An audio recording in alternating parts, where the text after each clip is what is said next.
আসসালামু আলাইকুম। সম্প্রতি চীনা কমিউনিস্ট পার্টির আমন্ত্রণে বিএনপির একটি প্রতিনিধি দল চীন সফরে গিয়েছিলেন। দলের সদস্য ছিলাম আমি নিজে, আমাদের সঙ্গে ছিলেন জাতীয় স্থায়ী কমিটির সদস্য মির্জা আব্বাস, আবু গয়েশ্বর চন্দ্র রায়, জাতীয় স্থায়ী কমিটির সদস্য সেলিমা রহমান, চেয়ারপারসনের উপদেষ্টা কাউন্সিলের সদস্য ইসমাইল জাবিউল্লাহ, অধ্যাপক সুকোমল বড়ুয়া, জহিরুদ্দিন স্বপন, মিডিয়া সেলের আহ্বায়ক যারা ডাক্তার মওদুদ হোসেন আলমগীর পাভেল এবং চেয়ারপারসনের একান্ত সচিব ABM আব্দুল সত্তার। পৃথিবীর বিভিন্ন দেশের রাজনৈতিক দলের সাথে সফর বিনিময়ে চীনা কমিউনিস্ট পার্টির একটি প্রতিষ্ঠিত ঐতিহ্য। এরই ধারাবাহিকতায় ইতিপূর্বে বাংলাদেশ জাতীয়তাবাদী দল বিএনপির এক প্রতিনিধি দল সম্প্রতি চীন সফর করেছে। 5 দিনব্যাপী সফরে আমরা চীনা কমিউনিস্ট পার্টি এবং চীন সরকারের একাধিক গুরুত্বপূর্ণ ব্যক্তির সাথে মত বিনিময় করার সুযোগ পেয়েছি, যাদের মধ্যে ছিলেন গুরুত্বপূর্ণ চীনের কমিউনিস্ট পার্টির পলিটিক্যাল ব্যুরোর সদস্য এবং ন্যাশনাল পিপলস কংগ্রেসের স্থায়ী কমিটির ভাইস চেয়ারম্যান লি হংসং, সিপিসি কেন্দ্রীয় কমিটির আন্তর্জাতিক বিভাগের মন্ত্রী মিস্টার লিউ জিয়ানশাও, সিপিসি কেন্দ্রীয় কমিটির আন্তর্জাতিক বিভাগের ভাইস মিনিস্টার মিসেস সান হিয়ান। আপনারা জানেন যে বাংলাদেশ চীন কূটনৈতিক সম্পর্কের সুবর্ণ জয়ন্তী সম্প্রতি উদযাপিত হচ্ছে। এটা সেই ঐতিহাসিক সম্পর্ক যা শহীদ রাষ্ট্রপতি জিয়া রহমানের চীন সফরের মধ্য দিয়ে সূচিত হয়েছিল এবং যা পরবর্তীতে দেশনেত্রী বেগম খালেদা জিয়ার প্রধানমন্ত্রিত্বকালে সফরের মাধ্যমে আরো ঘনিষ্ঠতর হয়েছে। প্রতিটি বৈঠকে চীনা নেতৃবৃন্দ বাংলাদেশ চীন সম্পর্কে উন্নয়নে এই দুই ব্যক্তিত্বের অবদান সসম্মানে ব্যক্ত করেছেন। বিশেষ করে চীনের কমিউনিস্ট পার্টির পলিটিক্যাল ব্যুরোর সদস্য এবং ন্যাশনাল পিপলস কংগ্রেসের স্থায়ী কমিটির ভাইস চেয়ারম্যান লি হংসং এর সাথে গ্রেট হল অব পিপলে অনুষ্ঠিত দ্বিপাক্ষিক সভায়, যেখানে তার সাথে আরো উপস্থিত ছিলেন কমিটির গুরুত্বপূর্ণ নেতৃবৃন্দ। এ সময় আমাদের দ্ব্যর্থহীনভাবে এক চীন নীতির প্রতি আমাদের দলীয় অবস্থান আমরা অত্যন্ত দৃঢ়ভাবে উচ্চারণ করেছি। পাশাপাশি প্রেসিডেন্ট শি জিনপিং এর নেতৃত্বে চীনের বিস্ময়কর উন্নতি, আন্তর্জাতিক প্রবৃদ্ধি এবং তার বেল্ট অ্যান্ড রোড ইনিশিয়েটিভের ইতিবাচকতার কথা মর্যাদা ও সম্মানের সাথে আমাদের পক্ষ থেকে ব্যক্ত করা হয়েছে। এই বৈঠকে পলিসি ব্যুরোর সদস্য শ্রী লং হং সিং আমাদের ভারপ্রাপ্ত চেয়ারম্যান জনাব তারেক রহমানকে চীন সফরের আমন্ত্রণ জানিয়েছেন এবং দ্রুতই একটি নির্বাচিত সরকারের সাথে নতুনভাবে কার্যক্রম শুরুর ব্যাপারে চীনের পক্ষ থেকে আশাবাদ ব্যক্ত করেছেন।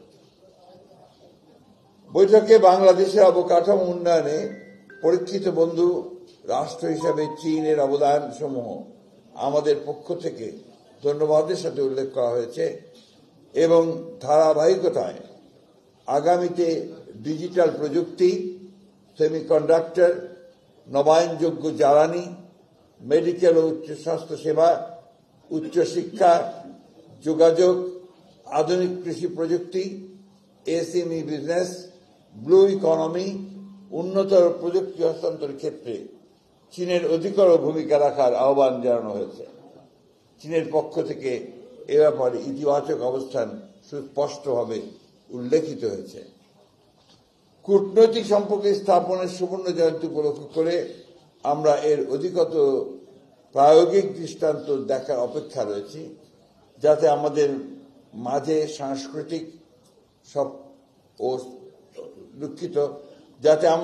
সাংস্কৃতিক সফর বিনিময় প্রযুক্তি হস্তান্তরের মাধ্যমে সেটা আরো দৃঢ়তর হতে পারে। আমরা মায়ানমারের রাখাইন রাজ্যের রোহিঙ্গা নাগরিকদের নিরাপত্তে স্বেচ্ছা সম্মানজনক প্রত্যাবর্তনের ব্যাপারে চীনের অধিকতর এবং কার্যকর ভূমিকা রাখার আহ্বান জানিয়েছি। আমাদের পক্ষ থেকে পারস্পরিক মর্যাদা সমুন্নত রেখে উন্নয়ন ও সমৃদ্ধির ভাবনায় এমন সহযোগিতার আহ্বান জানিয়েছি যেখানে জনগণ ও জনকল্যাণের অগ্রাধিকার যেন থাকে সর্বোচ্চ স্থানে। আঞ্চলিক ও ভূ রাজনৈতিক পরিবর্তিত পরিস্থিতি বিবেচনায় নির্যাতিতদের পক্ষে তাদের অবস্থানকে আমরা সম্মানের সাথে অভিনন্দিত করেছি এবং এর ব্যাপকতা দৃশ্যমানতার আহ্বান জানিয়েছি। চীনের সাথে আমাদের সৌহার্দ্যপূর্ণ সম্পর্কের পাশাপাশি গুরুত্বপূর্ণ প্রতিবেশী এবং বৃহৎ উন্নয়ন সহযোগীদের সাথে আমাদের সুসম্পর্ক ক্রমবর্ধমানভাবে উন্নয়নের ধারাবাহিকতা অব্যাহত রাখার ব্যাপারে চীন এবং আমাদের অভিন্ন অবস্থান বৈঠকগুলিতে সুস্পষ্টভাবে ব্যক্ত হয়েছে। চীনের পররাষ্ট্র মন্ত্রণালয়ের ভাইস মিনিস্টার সুং ওয়েডং এর সাথে সফরের দ্বিতীয় দিনে আমরা পারস্পরিক স্বার্থ সংশ্লিষ্ট বিষয়ে কথা বলেছি এবং বাংলাদেশের অবকাঠামো, পরিবেশ ও প্রযুক্তি উন্নয়নে তাদের সহযোগিতার বৃদ্ধির আহ্বান জানিয়েছি। বাংলাদেশের শ্রমশক্তি সক্ষমতা, উন্নত বিনিয়োগ পরিবেশ ও বিনিয়োগের নিরাপত্তার বিষয়টিও আমরা ইতিবাচক হিসাবে উপস্থাপন করেছি। বিগত 17 বছরের অনাকাঙ্ক্ষিত রাজনৈতিক বাস্তবতায় ক্ষতিগ্রস্ত অর্থনীতিকে সহনীয় করতে আমরা ঋণ পরিশোধ সময়সীমা বৃদ্ধি, বিভিন্ন ফি পুনর্বিবেচনা এবং অনুদানের সম্ভাব্যতার বিষয়েও তাদের সহায়তা চেয়েছি, যেটা তারা সহানুভূতির সাথে বিবেচনার আশ্বাস দিয়েছেন।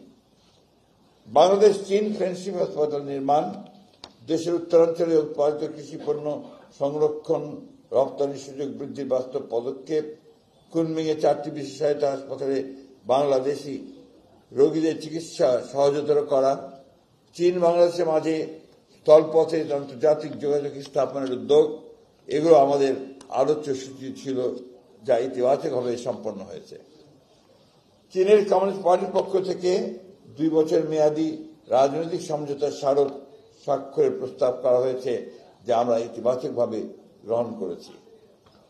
বেইজিং থেকে আমরা সঞ্জীব প্রদেশের রাজধানী জিয়াং সফরে যাই। সেখানে আমরা বৈদ্যুতিক গাড়ি প্রস্তুতকারক প্রতিষ্ঠান BYD পরিদর্শন করি। পাশাপাশি তাদের হাইটেক প্রযুক্তি পার্ক জিয়াটং বিশ্ববিদ্যালয়ের পরিদর্শনও আমাদের সফরসূচিতে অন্তর্ভুক্ত ছিল। এখানে প্রায় 50 জন বাংলাদেশি ছাত্র অধ্যয়নরত রয়েছেন।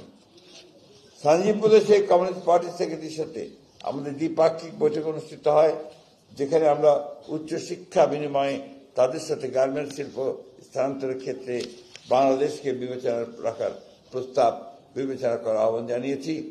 সফরের অন্যতম গুরুত্বপূর্ণ পর্ব ছিল জিয়ান শহরতলির একটি আদর্শ গ্রাম পরিদর্শন, যে গ্রামবাসী সক্রিয় অংশগ্রহণে তাদের স্বাস্থ্য, শিক্ষা, বিনোদন, কর্মসংস্থানের অপূর্ব সুযোগ সৃষ্টি করেছে। একই সাথে আমরা জিয়ান মহানগরীর একটি কমিউনিটি ইউনিট পরিদর্শন করি, যা স্বেচ্ছাশ্রম ও জনকল্যাণ শিক্ষার একটি সমন্বিত অনুপম উদাহরণ। সার্বিকভাবে এই সফরের মাধ্যমে আমরা এই 2 ভাতৃপ্রতিম দেশের বিদ্যমান বন্ধুত্বপূর্ণ সম্পর্ককে আরও উন্নততর ও ঘনিষ্ঠতা করার সুযোগ পেয়েছি, যা আগামীতে আরও প্রতিষ্ঠিত হবে বলে আমরা আশাবাদী। এই সফর আয়োজনের উদ্যোক্তা হিসেবে চীনা কমিউনিস্ট পার্টি, ঢাকাস্থ চীনা দূতাবাস এবং আমন্ত্রণকারী চীন কমিউনিস্ট পার্টির আন্তর্জাতিক বিভাগকে ধন্যবাদ এবং কৃতজ্ঞতা জ্ঞাপন করছি। সেই সঙ্গে আমি ব্যক্তিগতভাবে আমার সফর সঙ্গী যারা ছিলেন তাদের সার্বিক সহযোগিতা এবং তাদের যোগ্য যে অংশগ্রহণ এই সফরকে আরো সমৃদ্ধ করেছে বলে আমি বিশ্বাস করি।